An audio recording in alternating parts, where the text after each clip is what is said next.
Assalamualaikum warahmatullahi wabarakatuh.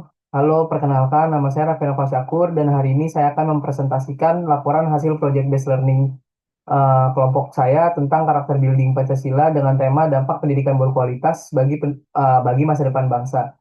Seiring dengan SDG keempat pendidikan berkualitas. Pertama-tama saya ingin menjelaskan latar belakang. Pancasila sebagai dasar negara dan pandangan hidup bangsa mengandung 5 sila yang menjadi pedoman moral, etika, dan perilaku warga negara. Nilai-nilai Pancasila tidak hanya menjadi landasan berbangsa dan bernegara, tetapi juga pilar pembentukan karakter generasi muda. Dalam pendidikan, pengamalan nilai Pancasila penting untuk mencetak peserta didik cerdas yang memiliki nasionalisme, toleransi, dan kemampuan bekerja sama dalam keberagaman. Sekolah berperan mengintegrasikan nilai-nilai ini dalam proses pembelajaran melalui kebiasaan positif dan pemeliharaan identitas bangsa.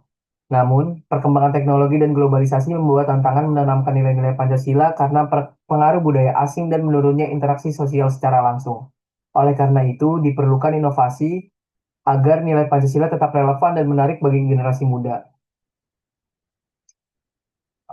Rumusan masalah dari proyek ini juga adalah yang pertama, bagaimana implementasi nilai-nilai Pancasila dalam kegiatan pembelajaran di sekolah.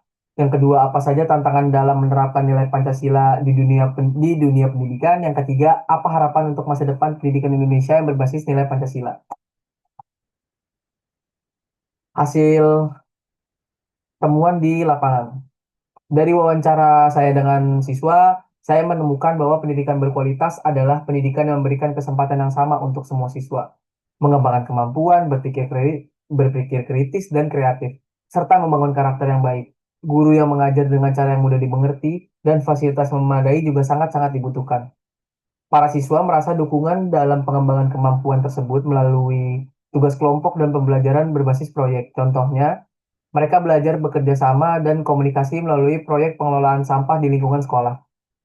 Nilai-nilai Pancasila seperti gotong royong juga diterapkan dalam kegiatan sosial seperti kerja bakti. Meski ada tantangan seperti perbedaan pendapat dan antusiasme yang jelas akan berbeda. Semua diatasi dengan musyawarah sesuai dengan semangat demokrasi. Namun masih ada hambatan utama yang dirasakan, yaitu keterbatasan perangkat dan akses internet bagi sebagian siswa, sehingga mengganggu proses belajar terutama pembelajaran daring. Guru memiliki peran penting sebagai pembimbing karakter dengan memberi contoh kejujuran, keadilan, dan toleransi serta mengajak diskusi tentang nilai kebangsaan. Para siswa juga berharap fasilitas pembelajaran teknologi lebih lengkap, guru yang profesional, dan penilaian karakter yang diperhatikan selain nilai akademik. Metode pembelajaran berbasis proyek juga sangat membantu untuk pelajaran dari pengalaman nyata, meski menuntut manajemen waktu dan pembagian tugas yang baik agar tugasnya bisa dilakukan lebih efektif. Setelah itu,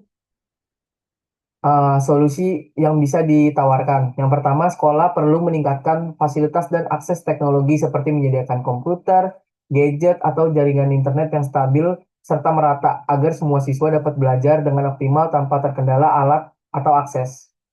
Yang kedua, penguatan guru juga sangat penting. Guru harus mendapatkan pelatihan berkelanjutan agar lebih profesional dan mampu menerapkan metode pembelajaran yang kreatif dan inovatif. Selain itu, guru juga harus menjadi teladan karakter dengan membiasakan sikap jujur, adil, dan toleran dalam kehidupan sehari-hari. Yang ketiga, nilai-nilai Pancasila juga harus diintegrasikan secara aktif dalam kegiatan sehari-hari di sekolah. Contohnya melalui program kerja bakti, bakti sosial, dan proyek gotong royong yang melibatkan seluruh siswa, sehingga mereka dapat mengamalkan nilai kebersamaan dan kepedulian nyata.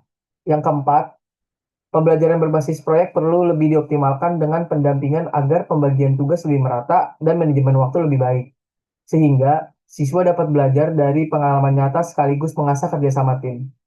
Yang kelima, penilaian karakter perlu dikembangkan sebagai bagian dari penilaian keseluruhan, tidak hanya fokus pada nilai akademik, tetapi juga sikap tanggung jawab, kerjasama, dan kepedulian sosial para siswa. Yang terakhir, siswa juga harus diberikan ruang untuk berpartisipasi aktif dalam pengambilan keputusan di lingkungan sekolah. Hal ini sejalan dengan prinsip demokrasi Pancasila yang memberikan kesempatan bagi semua untuk didengar serta berkontribusi. Dengan solusi-solusi tersebut, saya berharap pendidikan di sekolah dapat menjadi lebih inklusif, efektif, dan mampu membentuk karakter siswa, serta mempersiapkan mereka menghadapi masa depan yang lebih baik. Setelah itu, Dari proyek ini, bagi saya secara pribadi yang paling berkesan adalah perubahan cara pandang. Saya kini lebih peka terhadap lingkungan sekitar, lebih peduli kepada sesama, dan lebih menghargai keberagaman yang ada. Saya menyadari bahwa membangun karakter berdasarkan nilai Pancasila bukan pekerjaan satu orang atau satu kelompok saja. Semua pihak harus bertanggung jawab bersama dan sekolah adalah tempat yang paling strategis untuk menanamkan nilai-nilai ini karena para siswa sedang dalam masa pembentukan karakternya. Adapun salah satu momen membekas adalah saat teman kelompok saya mewawancara peserta diskusi. Peserta diskusi tersebut mengatakan bahwa kadang kita menganggap Pancasila hanya formalitas, padahal kalau benar-benar dijalankan banyak masalah yang bisa lebih cepat selesai. Kalimat itu sangat membuka mata saya bahwa implementasi nilai Pancasila yang konsisten, baik itu dari lingkup yang kecil seperti pelajar, dapat membawa perubahan yang cukup besar. Demikian presentasi dari saya. Terima kasih atas perhatian dan kesempatan yang telah diberikan. Semoga hasil proyek ini dapat menjadi inspirasi bahwa pendidikan berkualitas dengan fondasi nilai Pancasila merupakan kunci masa depan bangsa yang lebih baik. Mari kita jaga dan hidupkan nilai-nilai luhur ini dalam keseharian kita. Terima kasih. Assalamualaikum warahmatullahi wabarakatuh.